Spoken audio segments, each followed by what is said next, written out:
Hey everybody! So today we're going to make one of my husband's favorite dishes, which is pork chops with peppers and onions. You can see I have a dish of pork chops here. I just got them sitting and hanging out for a while because I want them to be room temperature when we're ready to get to them. And then my peppers, I picked a red, an orange, and a yellow pepper.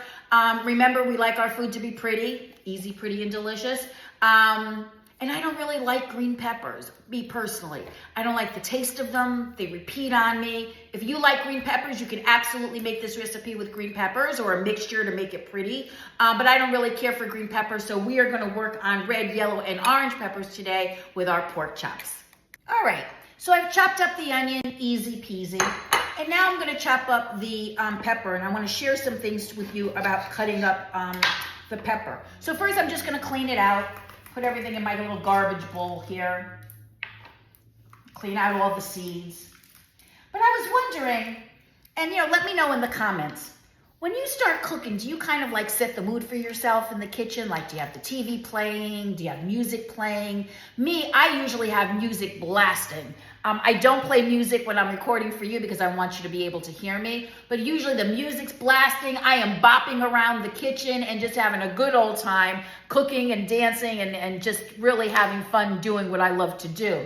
The other thing that I do, and this is more for my husband, but my husband complains, even though our bedrooms are on the 3rd floor, that all of his clothes smell like garlic. Now, I don't know why that's a problem, personally, but he doesn't really like his clothes smelling like garlic or food.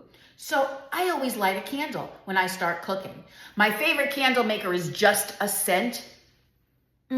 This one is the Posh flavor, and it is lemon, linen, and musk, and it smells so amazing. And what it does is it kind of absorbs the smell of the cooking while I'm cooking. So the music's playing, the candle's going, and I'm just having a good old time. So let's talk about these peppers. All right. The only thing that I really want you to think about when you cut these peppers is that I want them very, very thin. You don't want big, thick, chunky pieces of peppers. I mean, unless your family likes that, but when we cook these, I'm going to cook them at a really high heat because I want them more scorched than anything else. And so when they're nice and thin like this, it's much easier to cook them, and it gets them scorched and gives them just caramelization, and it just tastes so much better. So when you're cooking your peppers, cutting your peppers, let's just keep them really like a match kind of shape. All right, so the peppers are all nice and cut. Remember I said nice and thin. Look, all of them are cut. So now we're gonna start with sauteing the onions. I always like to start with the onions first because we wanna get them nice and soft. Now I've been heating up the pan, and I want you to listen to the, can you hear that? You always want your pan nice and heated. So we've got the pan, and we've got a little bit of olive oil, and we've got the onions cooking. I'm gonna add a little bit of garlic salt to the onions, and I'm gonna add a little bit of black pepper to the onions.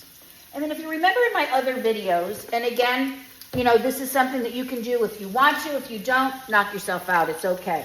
I like to put a little bit of Splenda when I am sauteing onions. You can use sugar. I don't wanna waste calories on sugar. I use Splenda, and what it really does to me, it adds a little sweetness to the onions without making the entire dish sweet. You don't have to. If this is not something that, appeals to you, don't do it. But you would never know that there is Splenda or sugar in it, but it just adds an additional sweetness to the already sweet onions. So we're just going to cook these up for a while, and then we'll start adding the peppers. Okay, so the onions have been cooking for about 2 or 3 minutes, and now I want to start adding the peppers. Now remember, I'm not adding a whole lot of peppers. I only cut up 3 peppers, if you remember when we were cutting them up. And the reason that is if you overload this pan, it's going to more steam than sear. And I really want the peppers to have like a nice sear on them, almost scorched. So I'm going to add the peppers, and then I'm going to add some more garlic salt and some more black pepper. And then I'm just going to mix it all up with the onion.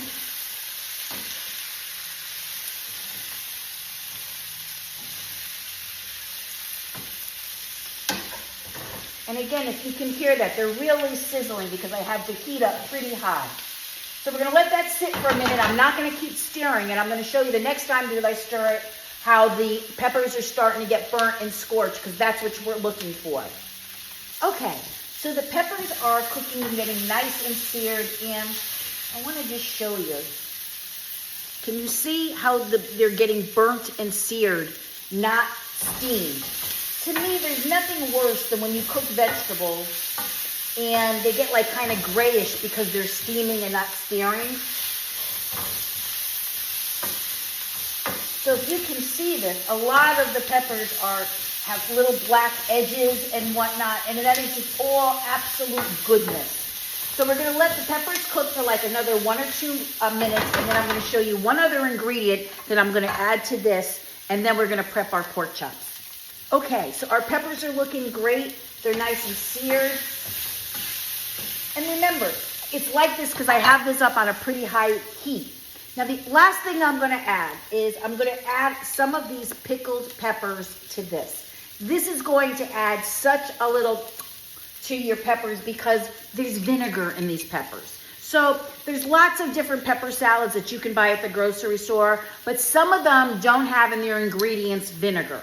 Find the ones that have some that have vinegar in them. And what I'm gonna do is I'm just gonna drain this real quick. I'm just gonna drain these because I don't want all the water to go in. And so see, now I have them nice and drained, and I'm gonna add them in. And now this is just gonna add like a pickling flavor to the onions and the peppers. And I'm just gonna heat those through because they're obviously cooked. And then our peppers and onions are ready for when our pork chops are ready. Oh, it smells so good. Okay, so the peppers and onions portion of our meal is all done. So I'm just gonna put these in a bowl and put them aside. And then we're gonna prep our pork chops. And we're gonna cook our pork chops above the oven. Now, sometimes I like to sear them, sometimes I like to bake them, but for this particular dish, I like it when it's seared because the peppers and onions are nice and seared. And so I'm gonna make the pork chops on top of the stove in another pan in a second. So let's just get these all in the bowl. I'm gonna prep the pork chops. I'll show you how to do that in a minute, and then we'll finish this up.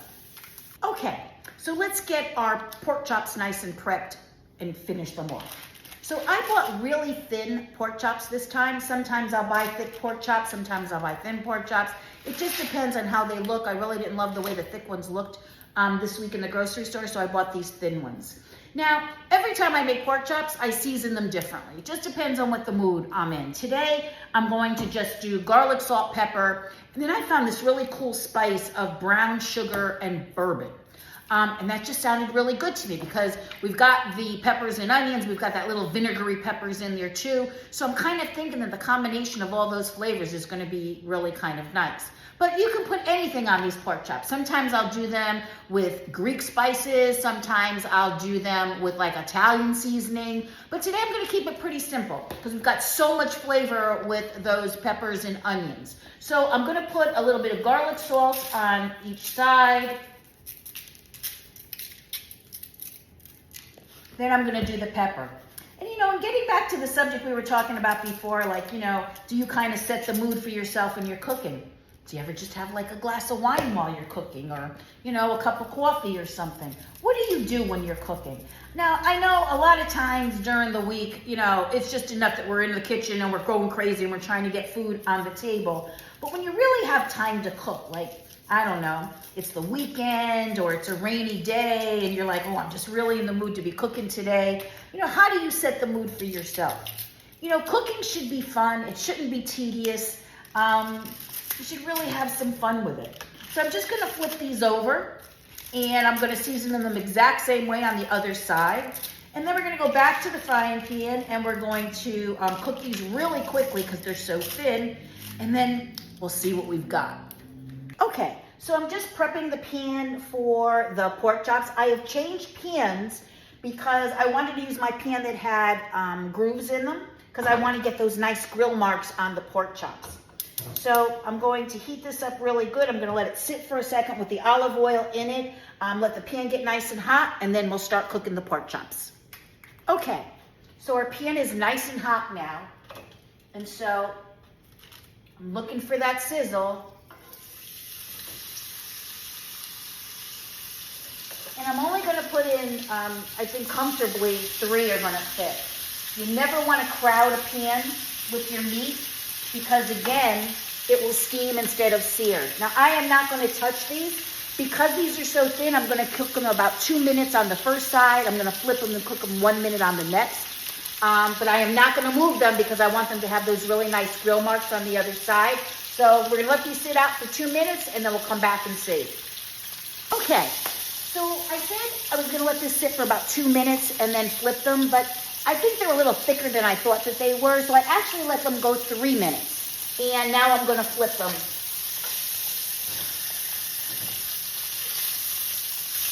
And look how beautiful those look.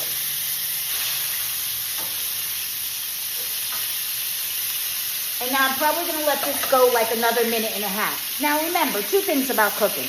I first said it was 2 minutes, but as I was watching them and thinking, you know what, these are a little thicker, they're probably going to need another minute. So you got to be flexible when you cook. You've got to kind of like be able to go with the flow.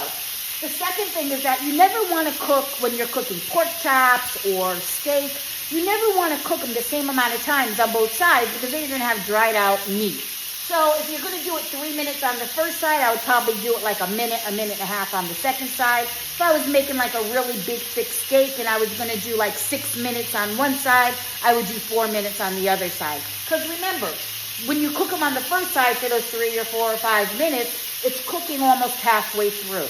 So you never want to cook it the same amount on one side that you want on the other side unless you want shoe leather for your meat. Okay. So I've cooked both sides now, so we're going to take these off and we're just going to let them sit. Remember, you never want to cut into meat right after you have cooked them. I'm going to add a little more oil here before I cook the rest of the pork chops. Because what will happen is that when you cut that meat, all the juices will come out of it. So you always want to let your meat, steak, pork chops, whatever you're making, even hamburgers, you always want to let them sit and rest at least for 3 or 4 minutes. So once again now, we're going to let these sit for about 3 minutes, and then we're going to flip them for about 2 minutes, and then we're going to put this whole concoction together. Okay, so the pork chops and everything, and the peppers and onions and everything is cooked, so let's just assemble this and make it pretty. So I'm just going to put the pork chops on this platter. And again, remember, I changed pans because I wanted those nice grill marks on the pork chop. And it just makes such a difference. It just makes the meat look so much prettier. Remember, people eat with their eyes first.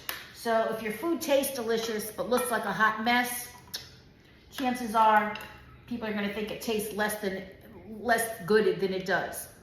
If that makes any sense at all. Now, I've got all these drippings from the pan.